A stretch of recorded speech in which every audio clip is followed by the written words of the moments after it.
یا ایھا الانسان، اے انسان، انک راجع الی ربک قدحا فملاقیہ۔ یہ بہت اہم نفسیاتی حقیقت ہے، یہ آگے چل کر سورہ بلد میں بھی آئے گی کہ ہر انسان کو مشقت میں پیدا کیا گیا ہے۔ ہر انسان کے لیے دنیا جو ہے دارالمحن ہے، اگرچہ مشقتوں کی نوعیت جو ہے اس میں فرق ہے۔ کسی کی جسمانی مشقت زیادہ ہے، وہ کسی چلائی ہے، اس نے اینٹیں ڈھوئی ہیں، ہل چلایا ہے، پھر وہ رات کو ایسا سوتا ہے کہ اس کو صبح کی خبر دیتا ہے، اسے اس وقت بے چینی کوئی نہیں ہوتی۔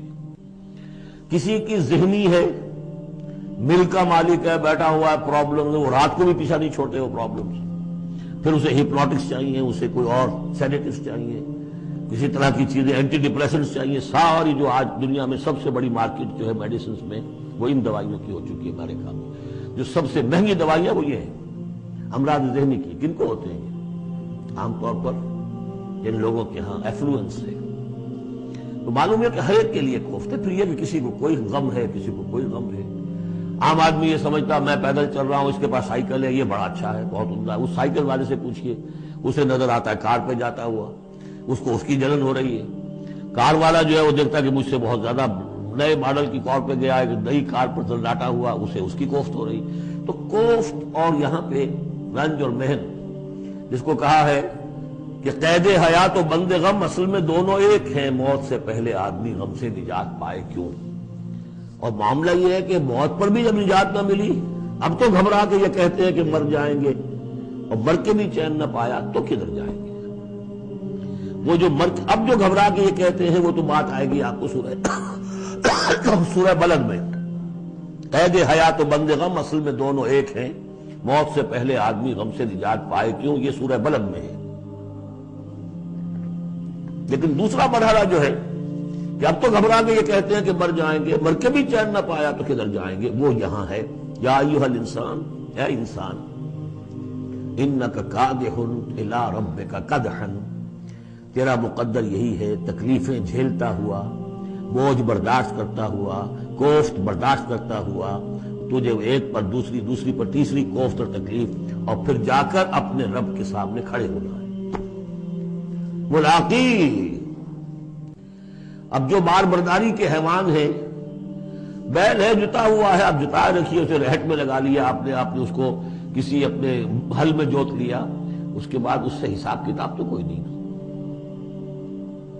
حضرت ابوبکر کہا کرتے تھے عجیب کیف کے عالم میں، کاش کہ میں ایک چڑیا ہوتا جو درختوں پر چہچہا رہی ہے، اس سے کوئی محاسبہ نہیں۔ کاش کہ میں گھاس کا ایک تنکا ہوتا جو جلا دی جاتی ہے، ختم ہو جاتی ہے، اس سے محاسبہ کوئی نہیں، پوچھ گچھ کوئی نہیں۔ یہاں ہے محاسبہ۔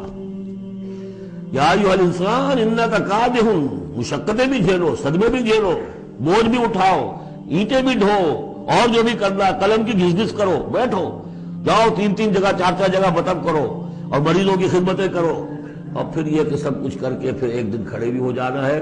اب جاؤ ذرا حساب کتاب۔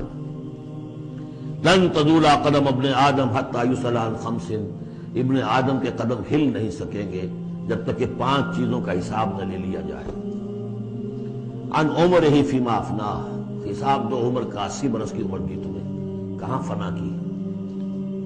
خاص طور پر وان شبابہ فیما ابلاہ، شباب، جوانی، قوتوں کا، امنگوں کا دور، وہ کہاں گلائی تھی جوانی؟ وان مالہ من این اکتسبہ وفیما انفقہ، مال کا حساب دو، کہاں سے کمایا تھا، حلال سے کہ حرام سے، اور کہاں خرچ کیا تھا، عیاشیوں میں، عللوں تللوں میں، یا ادائے حقوق میں۔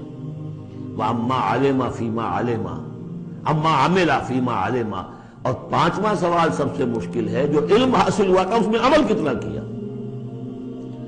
اس اعتبار سے ایک بات بتا دوں، برا نہ مانے، جن لوگوں نے پابندی سے یہاں یہ آج کون سا دن ہو گیا ہے، 25واں، ان کی سب سے بڑی مشکل ہو گئی ہے۔ اب سب سے بڑی مشکل اب ان کی ہے۔ اما عمل فیما علم، جو علم حاصل ہوا ہے اس میں عمل کا حساب کتاب ہوگا۔ وہ غریب جنہیں موقع ہی نہیں ملا، کبھی کوئی ایسی صورت ہی نہیں بنی کہ ان کے سامنے قرآن کی دعوت آ گئی ہو، ان کے پاس شاید کوئی نہ کوئی عذر ہو۔ ان کے عذر کا حصہ جائے گا ان پر جن کے ذمہ تھا کہ قرآن کی پہنچایا نہیں پہنچایا. لیکن یہ ہے کہ جن تک یہ بات پہنچ گئی انہیں سمجھ لینا چاہیے کہ بہت سخت ہے معاملہ. یا ایھا الانسان انک کادح الی ربک کدحا فملاقیہ فاما من اوتی کتابہ بیمینہ، تو وہ کہ جس کو دی جائے گی کتاب اس کے داہنے ہاتھ میں فسوف یحاسب حسابا یسیرا، تو اس سے تو لیا جائے گا بہت ہی ہلکا اور نرم حساب. وہ ہلکا اور نرم حساب کیا ہے؟ بخاری اور مسلم دونوں میں حضرت عائشہ سے روایت موجود ہے رضی اللہ تعالی عنہا، ینظر فی کتابہ ویتجاوز عن سیئاتہ وَأَمَّا مَن نُوقِشَ فِي الْحِسَابِ فَقَدْ هَلَكَ. یعنی حساب یسیریہ کی کتاب نہ اس کا دیکھ لیا جائے گا بس ایک نظر سے اور اس کی خطاؤں کو بخش دیا جائے گا. لیکن جس سے مناقشہ ہو گیا، جرا ہو گئی، وہ ہلاک ہو جائے گا. حساب یسیر یہ ہے، کوئی مناقشہ نہیں، کوئی جرا نہیں. اللہ تعالیٰ ان سے نرم معاملہ کرے گا. وَيَنْقَلِبُ إِلَىٰ أَهْلِهِ مَسْرُورًا، وہ جب واپس آئے گا اس عدالت کے کٹہرے سے تو بڑا خوش و خرم آئے گا اپنے گھر والوں کے پاس کہ جان چھٹی لاکھوں پائے، اللہ تعالیٰ کی رحمت سے، اللہ کی مغفرت سے میرا معاملہ تو سیدھا ہو گیا. لیکن اب اس کے برعکس کیا ہے؟ وَأَمَّا مَنْ أُوتِیَ کِتَابَهُ وَرَاءَ ظَهْرِهِ، اور وہ شخص کہ جس کو دیا جائے گا اس کا اعمال نامہ اس کی پیٹھ کے پیچھے سے. وہ کیوں؟ دینا تو ہے بائیں ہاتھ میں، وہ بائیں ہاتھ پیچھے کر لے گا، میں لینا نہیں چاہتا تو وہاں پکڑا دیں گے. یہاں حاضر ہے وراء ظہرہ فسوف یدعو ثبورا، اب وہ موت طلب کرے گا، کسی طرح موت آ جائے، میں ختم ہو جاؤں، میں معدوم ہو جاؤں، میرا وجود نہ رہے. ویصلی سعیرا، لیکن وہ داخل ہوگا جہنم میں. انہ کان فی اہلہ مسرورا، بہت اہم ہے یہ مقام. وہ اپنے اہل و عیال میں بڑا خوش و خرم رہا ہے زندگی میں، دنیا میں، حرام سے دن بھر کی محنت کر کے. دیکھیے ایک بات آپ کو بتا دوں، اگر آپ اللہ کے دین کا حق ادا نہیں کر رہے تو چاہے 100% حلال سے کما رہے ہیں، حرام کھا رہے ہیں، اس لیے کہ اللہ کے دین کا حق آپ نے ادا نہیں کیا. وہ جو غصب کیا جا رہا ہے اللہ کا حق، وہ کہاں جائے گا جب تک کہ آپ وہ حق ادا نہ کریں جو دین کا ہے. اس اعتبار سے سمجھ لیجیے حرام اور حلال یہی نہیں ہے، حرام اور حلال کے بڑے مراتب ہیں. ایک حرام خور وہ ہے جو سور کھا رہا ہے، آپ نے کہا بہت یہ تو چھی چھی چھی چھی سور کھا رہا، حرام سب کو معلوم. ایک وہ ہے جو کھا رہا ہے بکری کا گوشت، بکری بھی خود ذبح کی ہے تاکہ کسائی کا بھی معاملہ کو خراب نہ ہو جائے. لیکن یہ کہ وہ بکری خریدی ہے کسی کی جیب کاٹ کے، تو کیا کھا رہا ہے؟ حلال کے حرام. اس کو بڑھاتے جائیے. باطل کے غلبے کے تحت سانس لینا بھی حرام ہے. یہ ریکنسائلڈ،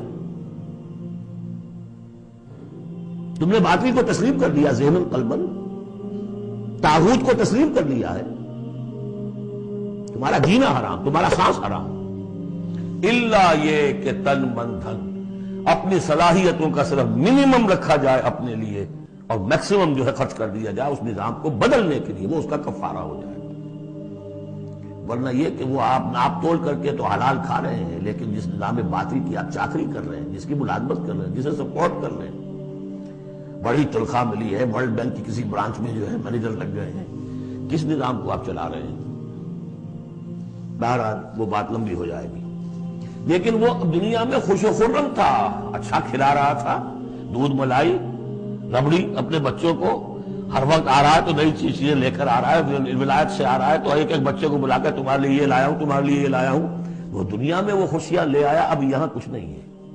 وہ اللہ کا بندہ جو دنیا میں ڈرتا رہا، انا کنا فی عہدنا مشفقون، ہم تو ڈرتے تھے کیا ہوگا اللہ کے حضور میں روز کھڑا ہونا ہوگا.